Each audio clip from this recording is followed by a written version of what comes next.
네, 이번 시간은 187페이지 계약법 강론 공부해 보도록 하겠습니다. 계약법 강론에서 매매편 보실 건데요. 매매, 우리 이제 교환, 임대차가 있는데 주로 매매, 임대차 이것들이 시험 문제로 출제되죠. 그래서 매매편을 봐보실 건데요. 매매 계약은 이런 거잖아요. 보겠습니다. 파는 사람 매도인과 사는 사람 매수인이 있는데 이 둘이서 우리 이제 보통 X 부동산 매매 계약을 맺는 거죠. 그래서 10억에 매매 계약을 맺는다 이렇게 했을 때 이제 요건 대금이 되고요. 대금 10억. 그리고 이제 X 부동산 그랬는데 매매 계약에서는 이제 사실 우리가 부동산 소유권 매매만 이렇게 쭉 가지고 예를 들어서 봤는데 여기서는 이렇게 써놨어요. 매도인은 재산권을 이전해 주는 것이고 매수인은 대금을 지급하는 것이다 이렇게 해놨죠. 근데 이게 재산권 중에서 이 부동산 매매는 이게 부동산 소유권 매매인 거죠. 근데 이제 여기서 재산권 그렇게 했네요. 재산권이 뭐냐? 이걸 한번 좀 생각해 볼 건데 재산권은 재산적 이익을 누릴 수 있는 권리. 재산적 이익을 누릴 수 있는 권리 이렇게 되는 거죠. 네. 한마디로 돈 되는 거예요. 돈 되는 걸 돈으로 사고 팔면 매매가 되는 거야. 돈 되는 걸 돈으로 사고 팔면 매매가 된다. 근데 돈 되는 게 뭐가 있을까? 우리가 공부하는 건 부동산. 여기 이제 돈 되는 거잖아요. 돈 되는 거지만 그것만 있는 게 아니고 그래서 일반적으로 재산권 그러면 물권이 있고요. 채권이 있고 지식재산권이 있다. 이렇게 말을 한다. 물권, 채권, 지식재산권이 있다. 근데 이게 뭐냐 그러면 물권이 있잖아요. 물권. 근데 물권 중에서 소유권 매매만 우리가 공부를 했는데 참고로 요거 지상권, 전세권 매매 이런 것들도 가능해요. 나중에 또 더 공부하시면 지상권, 전세권 이거 공부하실 때 이것들은 처분의 자유가 있다. 이렇게 얘기할 거예요. 처분의 자유가 있다. 라고 이렇게 얘기를 해서 지상권, 전세권도 팔 수 있다는 거죠. 팔 수 있는 것이니까 매매하는 거 맞네. 이런 얘기죠. 지상권, 전세권에 처분의 자유가 있는 것이다. 그 외에 뭐 저당권 이런 것들도 채권과 함께 매매할 수 있죠. 그다음에 채권 매매 한번 생각을 해보자고요. 여러분들도 보시면 채권을 사고 파는 거 들어보셨죠? 뭐 채권 깡하는 것들도 사실 그 매매하는 거죠. 지식재산권이 있는데 참고로 이 지식재산권은 우리 뭐 특허권이나 뭐 상표권이나 또는 우리 뭐 디자인권이나 이런 것들이 지식재산권인데 우리 머릿속에서 나온 재산 이런 것들이 지식재산권이죠. 손에 잡히는 건 아니지만 머리에서 나오는 재산이 지식재산권이다. 참고로 이 용어와 관련해서 요거를 최근에 지식재산권법을 만들어서 지식재산권이라는 용어로 통일을 했는데 예전에는 요거를 지적재산권 이렇게 얘기했어요. 지적재산권. 또 어떤 책에는 뭐 무채재산권 이렇게 돼 있기도 하죠. 무채재산권. 더 옛날에는 더 이렇게도 썼어요. 어떤 몸이 없다고 그래서 무채죠. 무채재산권. 또 뭐 공업소유권 이렇게 썼는데 지금은 우리가 지식재산권이라는 용어로 통일을 했으니까 우리는 이제 새롭게 공부하는 분들이잖아요. 새롭게 공부하는 분들은 뭐 그런 요런 사전식이 없기도 할 테지만 있어도 뭐요? 법이 개정돼서 이렇게 만들어지고 있으면 그렇게 쓰는 게 맞죠. 그래서 지식재산권 이렇게 알아두시기 바랍니다. 그래서 이렇게 하시고요. 그런데 이 매매 계약은 요게 쌍무유상 낙성 분료식 계약이죠. 봐보시면 이런 거요. 매매 계약에 따라서 매도인은 X라는 소유권을 넘겨줄 채무를 부담하게 되고 매수인은 또 대금 10억을 줄 채무를 부담하죠. 그래서 얘는 쌍무 계약이다. 기브앤테이크 계약이죠. 그리고 쌍무 계약은 모두 유상 계약이에요. 유상. 그리고 낙성. 승낙만 있으면 바로 계약이 성립해버려. 그리고 분료식. 어떤 방식을 요구하는 게 아니죠. 그래서 쌍무 유상 낙성 분료식 계약이다. 이렇게 말한다.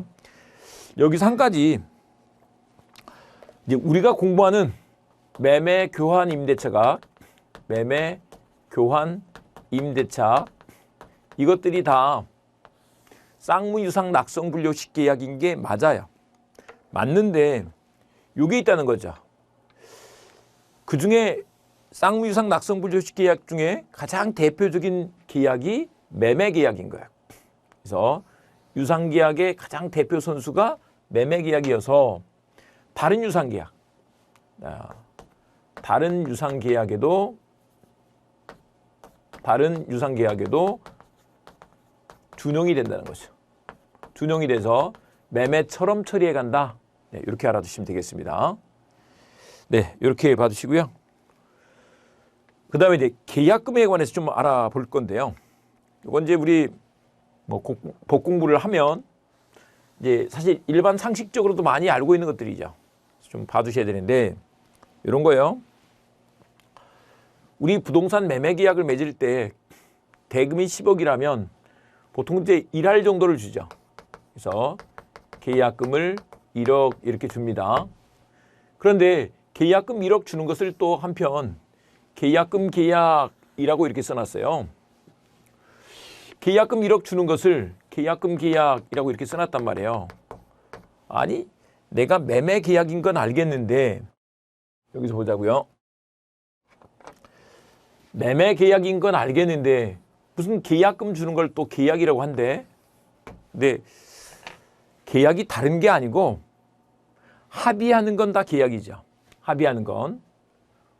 즉 뭐냐 그러면 갑과 을 사이에 대금 1억을 계약금 1억을 주기로 합의하고 1억을 준 거잖아요. 그러니까 이건 계약금 계약이 맞다. 네, 이렇게 되고요. 그리고 이제 이 계약금 계약은 매매 계약에 딸려 있잖아요. 그래서 얘는 종된 계약이다. 매매 계약에 딸린 계약이다. 그래서 종된 계약이다. 이렇게 되는 것이고요. 근데 이제 종된 계약이라는 건 뭐냐 그러면 주인의 영향을 받는 거죠. 그래서 주된 계약, 매매 계약이 유효면 계약금 계약도 유효겠지만 매매 계약이 만약에 무효다. 그러면 계약금 계약도 무효가 돼버리는 거죠. 그래서 매매 계약이 취소가 됐어.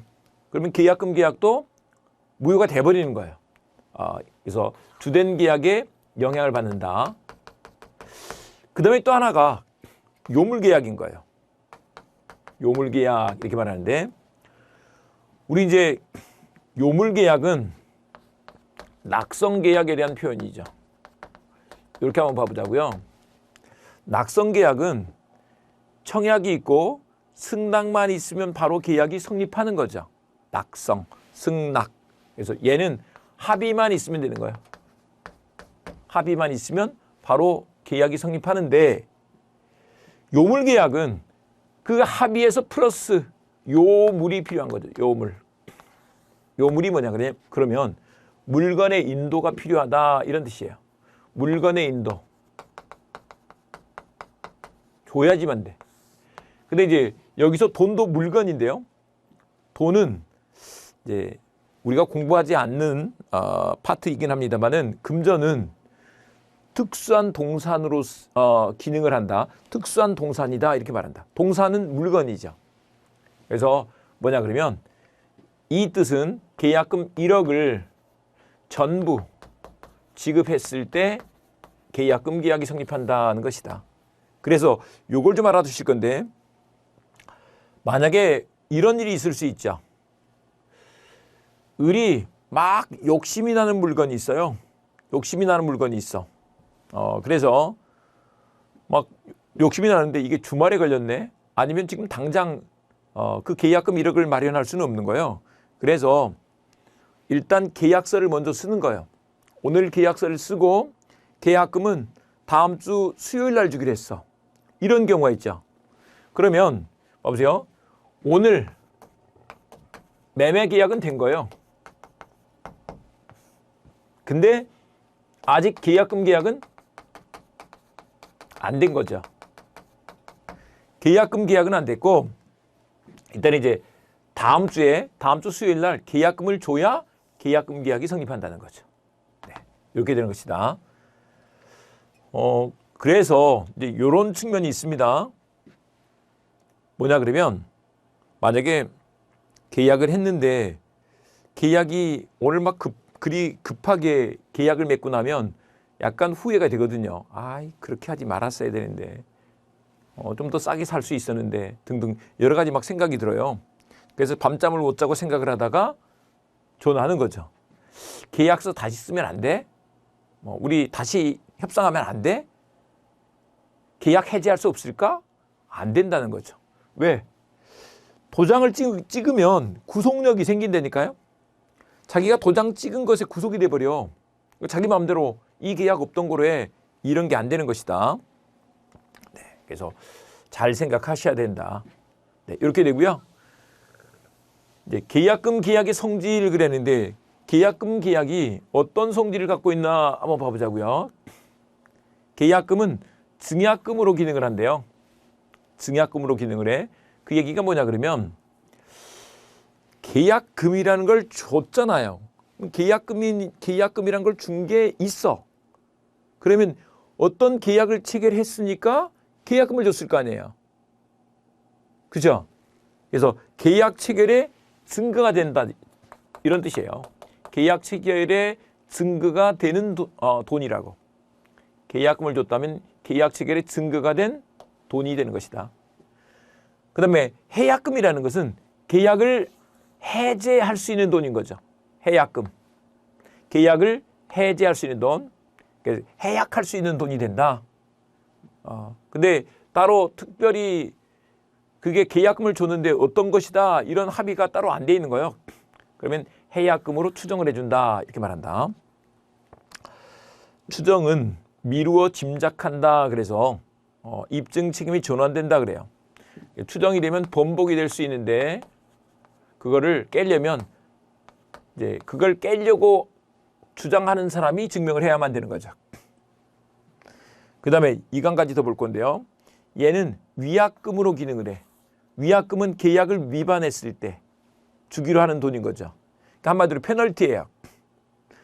그런데 그 계약을 위반하는 것의 대표적인 예가 뭐냐? 채무불이행이죠. 채무불이행이 있을 때 채무를 이행하지 않을 때 이 말이죠.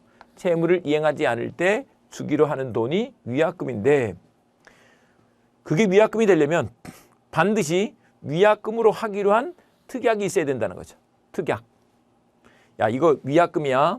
그래서 이제 우리 계약을 맺을 때 보통 이런 특약을 넣습니다. 여기서 우리 매수인이 위약할 시에는 계약금 1억을 몰수하고 매도인이 위약할 시에는 그 100을 배상하기로 함 같은 특약이 들어가 있다는 거죠. 계약서에 또 이렇게 써놓는 거예요. 이렇게 말미에다가 이런 식으로. 그러면 그게 위약금이 된다는 것입니다. 근데 이제 위약금이 되면 어떻게 또 작용을 하느냐인데 우리 채무불이행이 있으면 손해배상을 해야지 돼요. 채무를 이행하지 않아서 상대방한테 채권자한테 손해가 생기면 그 손해를 메꿔줘야 되죠. 그것을 손해배상이라고 하는 거죠. 근데 이제 손해배상을 하게 되면 손해배상액이 있겠죠. 손해배상액이 나올 건데 손해배상액을 미리 정한 것으로 손해배상액을 미리 정한 것으로 이렇게 추정을 해준다. 미리 정한다 이런 뜻입니다. 네, 손해배상액의 예정으로 추정을 해준다. 네, 이렇게 됩니다. 그리고 이제 해약금에 의한 해제권 행사가 나와 있는데 해약금에 의한 해제권 행사는 어떻게 되느냐? 당사자 일방이 이행에 착수할 때까지, 여기는 착수하기 전까지 이런 뜻이에요. 착수하기 전까지. 근데 이게 보통 어떤 경우냐? 이게 매수인이 중도금 줄 때까지, 매수인의 중도금 지급. 매수인이 중도금을 주면 이행에 착수한 거죠. 그러니까 지급 전까지만, 중도금 주기 전까지만 이제 할 수 있는 것인데, 보통 이렇게 하죠. 매수인은 계약금을 포기하면서, 매도인은 100을 상환하면서. 그러니까 1억을 줬는데 그 1억을 포기하면서 100이니까 1억 곱하기 2죠. 그러니까 2억을 상환하면서 계약을 해지할 수 있다, 이렇게 말한다. 1억 곱하기 2가 된다. 그러니까 결국은 양쪽 다 1억씩 손해를 보는 거예요. 그래서 1억을 포기하고 1억 곱하기 2로 2억을 상환하면서 계약을 해지할 수 있다. 그러니까 매도인이 계약 해지할 때 돈도 안 주면서, 이거 상환은 주는 거잖아요. 돈도 안 주면서 이 계약 해제야, 이렇게 하면 안 된다는 거죠. 매수인은 준 돈이 있으니까 그냥 말로 포기하고 그냥 계약 해제를 하면 되겠죠. 근데 매도인은 돈까지 준비해서 주면서 계약을 해제해야 된다, 이런 얘기인 것이다. 네, 그 받으시고요. 그다음에 이제 요거를 좀 봐볼 건데, 그렇게 되면 이제 요렇게 돼요. 이것도 어쨌거나 해제를 한 거니까, 해제를 하면 계약이 처음부터 무효가 되죠. 소급회수 무효가 된다, 이렇게 말한다. 그러니까 소급회수 무효가 되면, 우리 앞서서 계약 해제를 했을 때 이렇게 했었죠.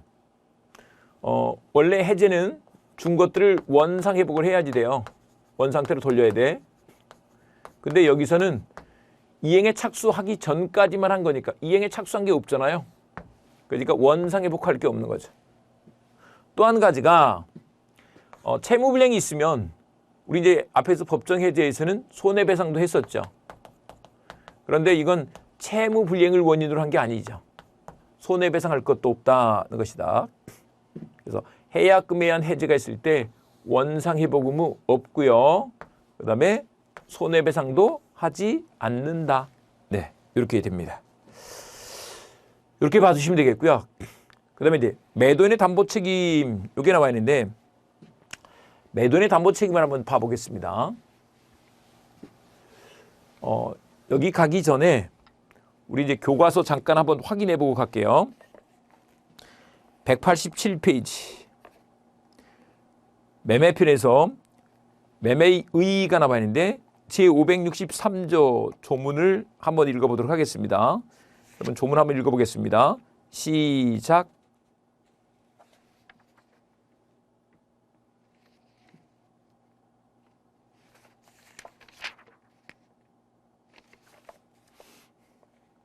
제563조 보시면, 매매는 당사자 일방이, 여기서 당사자 일방 위에다가 매도인 이렇게 써보겠습니다. 매도인이 재산권 동그라미 이전 동그라미, 재산권을 상대방에게 이전할 것을 약정하고, 재산권 이전하는 거죠. 그 재산권 위에다가 물권, 채권, 지식재산권 이렇게 써두겠습니다. 물권, 채권, 지식재산권이 있어. 상대방이, 여기서 상대방은 매수인이죠. 매수인이 그 대금을 지급할 것을 약정함으로써 대금 지급 동그라미, 돈을 주는 것을 약정함으로써 그 효력이 생긴다. 대금 지급. 그래서 그러니까 매매는 돈 되는 권리를 돈으로 사고 파는 게 매매다. 네, 이렇게 됩니다. 그리고 그 밑에 내용으로 가시면 동그라미 치겠습니다. 낙성, 쌍무, 유상, 분료식 계약 동그라미. 매매 계약은 낙성, 쌍무, 유상, 분료식 계약이 된다. 네, 이렇게 해두시고요. 이제 그 반대말들은 다 공부를 했죠. 예, 그 얘기는 나중에 보시기로 하고요. 그 다음에 넘어가시면 188페이지 계약금 나와 있는데요. 계약금. 계약금에서 1번에 2번 가시면 두 번째 줄. 이 계약금 계약은 종된 계약 동그라미, 요물 계약 동그라미. 종된 계약이고 요물 계약이다. 근데 다만 그 이하에 쓰여져 있는 얘기는 뭐냐 그러면 반드시 주된 계약과 동시에 해야 하는 것은 아니고 주된 계약 이후에도 가능하다. 그러니까 매매 계약을 오늘 하고 계약금 계약은 다음 주에 할 수도 있다는 거죠. 그런데 계약금 계약은 요물 계약이다 이 말이 계약금 1억으로 합시다만 해서는 계약금 계약이 안 되고 요물이니까 물건의 인도가 필요해. 재밌게 또 요물 그런다고 요물 그렇게 생각하시면 안 되고요. 물건의 인도가 필요해 이런 뜻인 거예요. 그러니까 대금을 아직 안 줬어. 계약금을 아직 준비해서 안 줬어. 그러면 계약금 계약은 안 된 거죠. 합의만으로 안 된 거니까 실제로 줬어야 돼. 뭐 이런 뜻입니다. 그다음에 2번에 계약금의 법적 성질이 나와 있는데요. 1번에 증약금 동그라미, 2번에 해약금 동그라미, 3번에 위약금 동그라미. 그런데 2번의 해약금에서는 맨 끝에 추정 동그라미. 계약금은 해약금으로 추정한다는 것이다. 그다음 이제 위약금이 있는데 그게 위약금이 되려면 그 밑에 약정 동그라미. 특약이 있어야만 돼. 특약이 있을 때만 위약금으로서 기능할 수 있는 거야. 이렇게 되죠. 네, 이렇게 되고요. 그게 위약금이 됐을 때 손해배상액의 예정으로 추정된다. 이렇게 된다. 손해배상액의 예정 이렇게 되는데 손해배상을 할 거면 돈이 결정돼야 될 거 아니에요. 그래서 손해배상액으로 미리 정해둔 것이다 라고 이렇게 추정이 된다. 그 다음에 3번 해약금에 의한 계약 해제가 나와 있는데 565조 해약금 1항 한번 봐보도록 하겠습니다. 565조 1항 같이 읽어보겠습니다. 시작.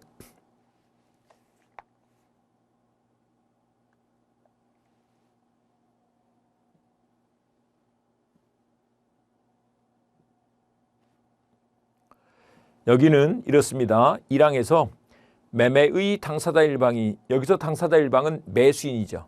매수인이 계약 당시에 금전 기타 물건을 계약금, 보증금 등의 명목으로 계약금이죠. 한마디로 간단히 말하면 상대방, 매도인에게 교부한 때에는 당사자 간에 다른 약정이 없는 한 당사자 일방이 이행에 착수할 때까지 이행의 착수 세모, 이행에 착수하기 전까지 말이죠.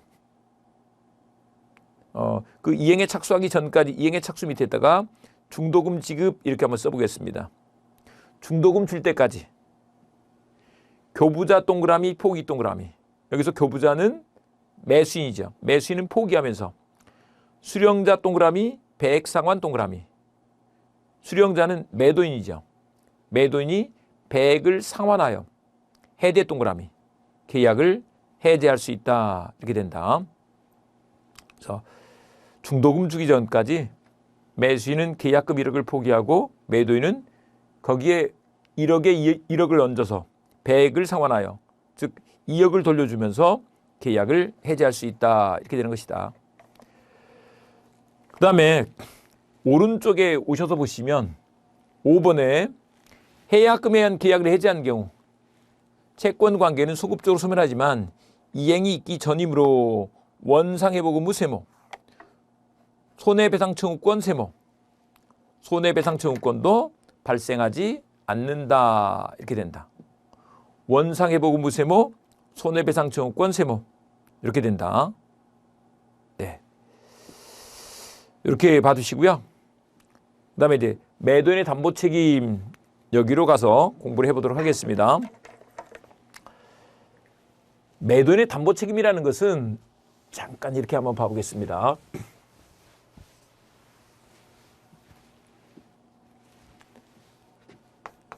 갑이 매도인이고 을이 매수인이다. 이렇게 보자고요. X를 100만 원에 매매 계약을 맺었어. 그런데 이 X라는 물건에 하자가 있다고 보자고요. 근데 일단 요거 좀 두고요. 만약에 우리가 마트에서 시장을 봤다고 생각을 해보자고요. 시장을 봤는데 내가 제값 다 주고 산 물건인데 만약에 거기에 어떤 하자가 있다고 생각을 해보세요. 그럼 우리 어떻게 해요? 쫓아가죠. 쫓아갔더니 그쪽에서 어떻게 해요?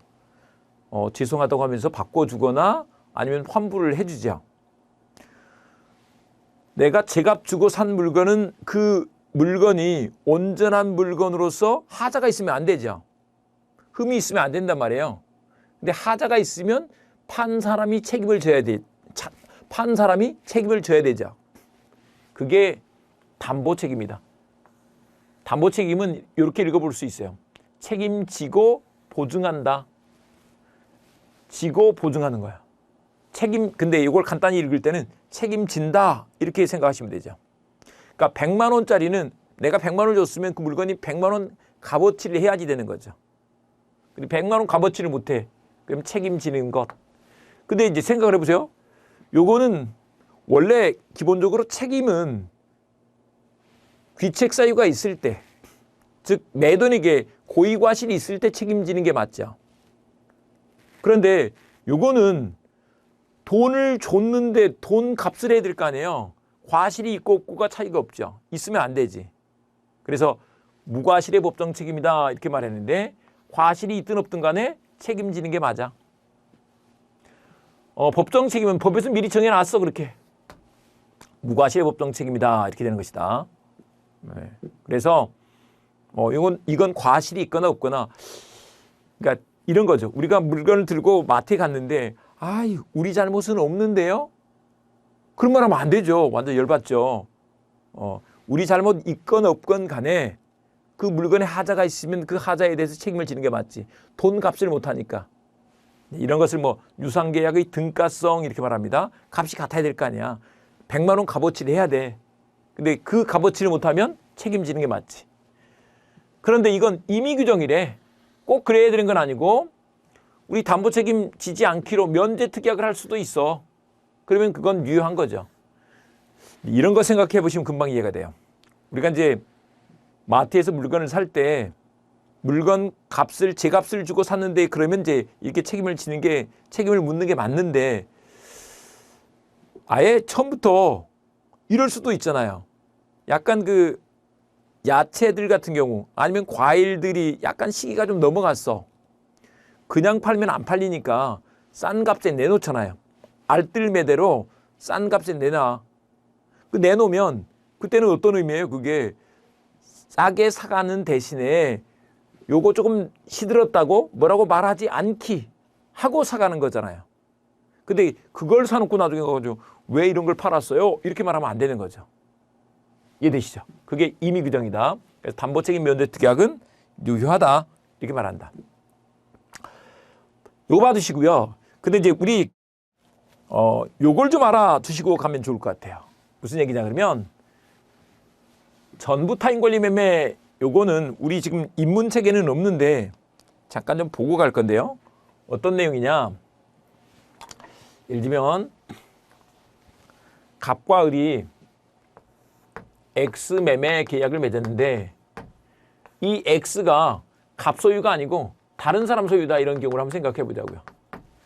이런 것을 전부 타인 권리 매매다 이렇게 말한다. 이게 다른 사람 거야. 전부 타인 권리 매매. 이런 게 될까인데 유효라는 거죠. 유효. 무슨 말이냐 그러면 을이 갑한테 사긴 사는데 그걸 갑게 아니래요. 근데 이제 이렇게 생각하면 아니 그걸 을이 A한테 사면 되지? 근데 A가 누군지 알아요? 모를 수도 있잖아요. 이게 잘 이해가 안 되시면 이런 거 한번 생각해 보시면 돼요. 어떤 사람이 이제 무역을 하는 사람이 있는데 그 물건이 그 집 통해서만 들어와요. 근데 원산지도 잘 몰라. 그 원산지 거래처를 우리가 잘 몰라요. 근데 이제 이렇게 한번 생각해 보자고요. 그 집이 장사가 너무 잘 돼서 물건이 그냥 다 나가 버렸어. 지금 현재 창고에 물건이 없단 말이에요. 그런데 막 주문이 들어오네? 그러면 그 사람은 일단 팔아놓고 떼다가 주면 되잖아요. 그러니까 이게 가능한 거죠. 그걸 부동산에, 건물에 적용을 해도 뭐 막 사겠다는 거예요. 내가 팔아놓고 사서 넘겨주면 되는 거죠. 이런 게 전부 타인권리매매다. 유효다. 요거를 이제 조금 어려운 말로 하자면 이런 매매 계약은 채권행위죠. 요걸 좀 설명드리기 위한 거예요. 채권행위, 의무부담행위 이렇게 말을 하죠.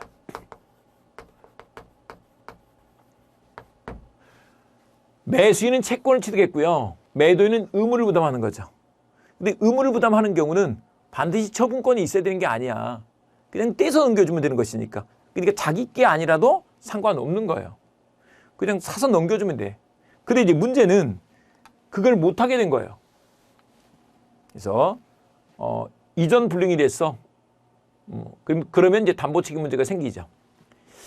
이전 불능일 때, 사서 넘겨줄 수 없을 때, 그러면 담보책임 문제가 생기는데 그때 이 사람은 갑한테 이걸 계약을 맺으면 어쨌거나 구속력이 있는 상태로 계속 쭉 간단 말이에요. 근데 못 넘겨주게 됐어. 계약 해지할 수 있도록 해야지. 계약 해제권. 그리고 손해배상 청구도 할 수 있는 거죠. 근데 이 계약 해제권은 서닥 불문하고 악이라도 다 알고 샀어도 사서 넘겨준다 그래서 계약을 했잖아요. 그러니까 계약 해제할 수 있고요. 또 손해배상 청구할 때는 선의만, 악이자는 안 돼 이렇게 말하는데 요거는 좀 됐습니다. 나중에 보기로 하고요. 한 가지만 더 봐보시면 물건의 하자에 대한 담보책임 문제가 있어요. 요거 우리 이제 시장 보는 거 생각해 보시면 돼요. 물건을 샀는데 이 물건에 하자가 있는 거예요. 하자가 있어. 물건에 하자가 있어. 그러면 물건 값을 못하니까 책임을 물어야 될 거 아니에요. 그런데 이때 이 하자가 있는 거를 모르고 선의로 샀을 때만 담보 책임을 물을 수 있는 것이다. 하자가 있는데 그걸 모르고 또 과실도 없이 샀을 때만 담보 책임을 물을 수 있다. 그때 어떻게 하느냐? 도저히 안 되겠으면 이제 계약 해지하는 거예요. 물을 수 있죠. 그다음에 손해배상을 청구할 수도 있어. 만약에 그것 때문에 손해가 생겼어. 손해배상을 청구할 수도 있다. 이제 완전물급부 청구권은 뭐냐 그러면 우리 이제 마트 같은 데서 사는 물건 매매가 종류 매매 이렇게 말하는데 이런 경우에는 바꿔줄 수도 있죠. 한마디로 리콜을 하는 거야. 바꿔서 그거 가자 있는 거 돌려주고 이제 온전한 물건 받는 거죠. 이럴 수도 있다는 것이죠. 그래서 이렇게 연결되는 것이다. 여기서는 교재를 잠깐 보실 건데 190페이지로 가시면 담보책임의 성질에서 1번 법정 동그라미 무과실 동그라미 법정의 무과실책입니다. 그리고 임의규정 동그라미 임의규정이다 하는 정도만 알아두시겠습니다. 그 다음에 이제 그 밑에 가시면 교환이 있는데 교환 계약을 잠깐 한번 보고 가겠습니다. 우리 이제 보시면 이렇게 갑과 을이 서로 주고받아요. 그래서 X라는 재산권을 이전해 주는데 이렇게 반대급부가 있는 거죠. 잠깐 한번 생각해 보겠습니다. 반대급부. 을이 반대급부를 안 해요. 이런 건 증여죠. 근데 반대급부가 있어. 근데 그 반대급부가 대금인 거죠. 그러면 매매가 되는 거예요. 근데 다른 재산권이야. 한마디로 바꾸는 거죠. 트레이드하는 거야. 이게 교환이다. 근데 그 반대급부가 돈이냐 다른 재산권이냐 이 차이만 있죠. 근데 보통 이게 X하고 Y가 값이 똑같지는 않을 거 아니에요. 만약에 이게 좀 더 싸. 그러면 거기다가 돈을 100만 원 붙여. 이럴 수도 있는데 이런 것을 보충금이라고 한다. 보충금을 줘도 교환인 거죠. 그러니까 반대급부가 대금이냐 재산권이냐 이 차이만 있으니까 쌍무유상 낙성분료식 계약인점이 똑같죠. 그래서 이제 재산권을 상호 이전하는 거예요. 재산권을 서로 넘겨줘. 이런 것인데 그게 그냥 매매랑 똑같은 거야. 이렇게 알고 가시면 된다. 매매랑 똑같아. 네, 이렇게 알고 가시면 된다. 네, 이런 얘기입니다. 그래서 우리가 이제 좀 그 얘기까지 했습니다. 야, 이렇게 뭔가 주는데 거기에 증여가 있고 우리가 이제 많이 들어봤죠. 뭐 매매가 있고 교환이 있는데 물론 그 중에서 제일 유명한 건 매매죠. 매매를 계속 예를 들고서 공부를 했잖아요. 네, 이런 것들을 공부했고요. 이제 다음 시간에는 제3절 임대차 편을 공부해 보도록 하겠습니다.